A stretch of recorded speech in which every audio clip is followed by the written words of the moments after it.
Hello and welcome to another Tamar Talks Media video. In this video, like the few that have gone on before it, I am actually going to be talking you through the plot of a crime film.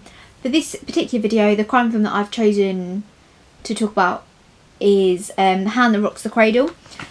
And like all the others, I chose this because I wanted to see if I could get any inspiration for the plot for my actual film. So without any hesitations, let's get on with it, I suppose. In this film, Claire Bartell is pregnant with her second child, and whilst at a routine checkup for the baby, she actually gets molested by her obstetrician called Dr. Victor Mott. Obviously she's very shaken up, and when she gets home she immediately tells her husband Michael, and he actually encourages her to report the doctor to the police. After she does this, more and more women come forward with complaints similar to Miss Bartell's, and because of this he is charged with multiple charges of molestation, and this leads him to actually shoot himself. However, Dr. Mott's widow is actually pregnant, and later gets told by lawyers that her husband's assets have actually been frozen due to all the lawsuits that are against him, and she's actually going to have to move out of the house because of this. Mrs. Mott goes into early labour and actually loses her baby, and also during this time she receives a emergency hysterectomy because she hemorrhages during the labour. While she's recovering in hospital, she reads a news story that features Miss Bartell on it as the person who alerted the police of Dr. Mott's crimes, and Mrs. Mott immediately swears vengeance upon her.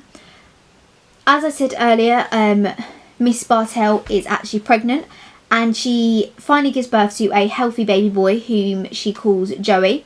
And she decides that she wants to look for a nanny for Joey and her firstborn, who is a girl called Emma. And while she's looking for a nanny, she hires Mrs. Mott, but she doesn't know that it's Mrs. Mott because Mrs. Mott makes sure that Miss Bartell is under the impression that she is actually called Peyton Flanders. So as she's now the nanny, Mrs. Mott starts a campaign to completely undermine Bartell. Part of this plan is she starts to breastfeed Joey without Miss Bartell knowing, which actually causes him to stop taking Miss Bartell's milk. And she also encourages Miss Bartell's daughter, like I said, who's called Emma, to start hiding secrets from her mother, which this actually slowly turns Emma against her mother. Mrs. Mott also secretly destroys Michael's office proposal. And Mrs. Mott also knows that Bartell's close friend, Marlene, is actually one of Michael's ex-girlfriends. So she was the ex before Michael met Claire Bartell. And she suggests to Michael that Michael should plan a surprise party for Claire. Mrs. Mott, that is, suggested that Mr. Bartell should plan a surprise party for his wife. And due to this, it means that Michael and Marlene have to meet up in private a lot. And this actually leads Bartell to accusing Michael of having an affair with Marlene.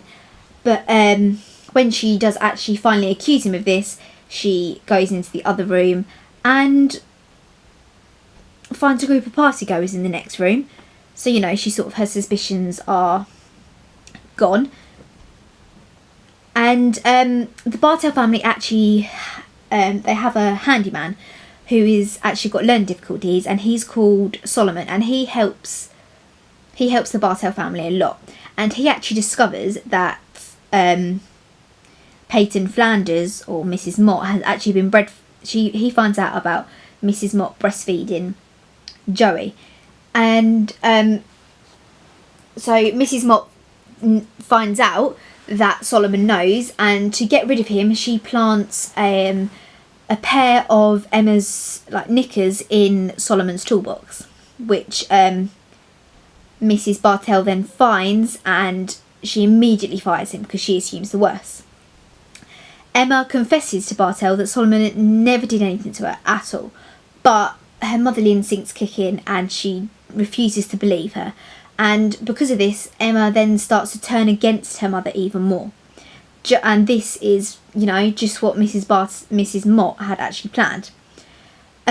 So without the family knowing, after he's been fired, Solomon actually sort of keeps a watchful eye of the family, and the only person who actually knows is Emma.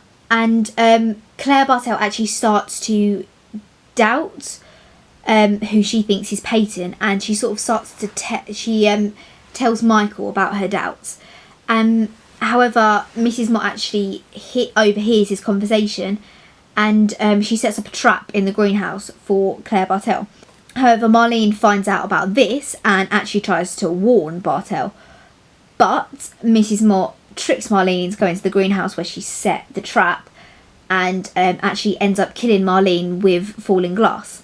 Mrs. Mott also discovers, obviously being the nanny, she'll know this, that Claire Bartell actually has asthma. So she sort of formulates another plan in her head and uses up and empties all of Miss Bartell's inhalers. And then she sort of leads Mrs. Bartell to Marlene's body. And upon discovering the body, Mrs. Bartell actually has an asthma attack, but has no asthma pumps. So this leads to her hospitalisation. When Michael finds out about this, he's completely distraught because obviously his wife's in hospital and one of his friends and ex-girlfriend is actually dead. And while he's so upset, Mrs. Mott actually tries to seduce him, but this plan doesn't actually work and he rejects her. Mrs. Bartell actually finally uncovers the truth about Miss Mott and confronts her about it. And once she's discovered this, she also reveals the truth about who she thinks, or who they've all believed as being Peyton, to Michael. But Mrs. Mott actually claims that she and Michael are having an affair. So Michael immediately removes Mrs. Mott from the house, and Bartell advises him to alert the police as soon as possible, as she realises that Mrs. Mott had actually rigged the greenhouse killing for her as an attempt to murder her and not to murder Marlene. So Marlene is basically just collateral damage. Michael then tells Bartell to take both of their children to a hotel where they can stay safe. But later on, Mrs. Mott breaks into the house where she lures Michael into the basement.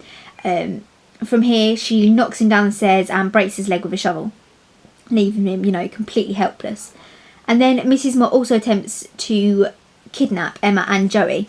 However, Emma had actually witnessed Mrs. Mott's assault on her mother, and Emma locks Mrs. Mott into the nursery.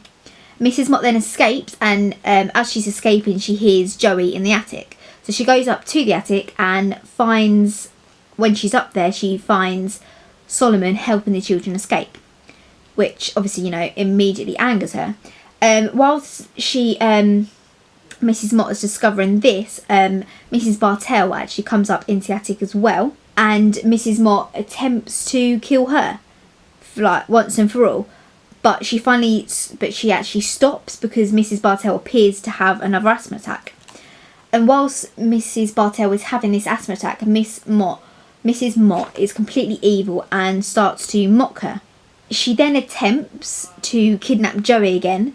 However, as she's doing this, Bartell gets back up because she actually faked the asthma attack as a diversion, and she pushes Mrs. Mott out of the attic window. So this, obviously, Mrs. Mott falls to her death, and Mrs. Bartell is actually touched by the fact that Solomon had risked his life to protect her family. So Bartell welcomes Solomon back into the family's lives, and as they leave the attic, the police and the paramedics arrive, really.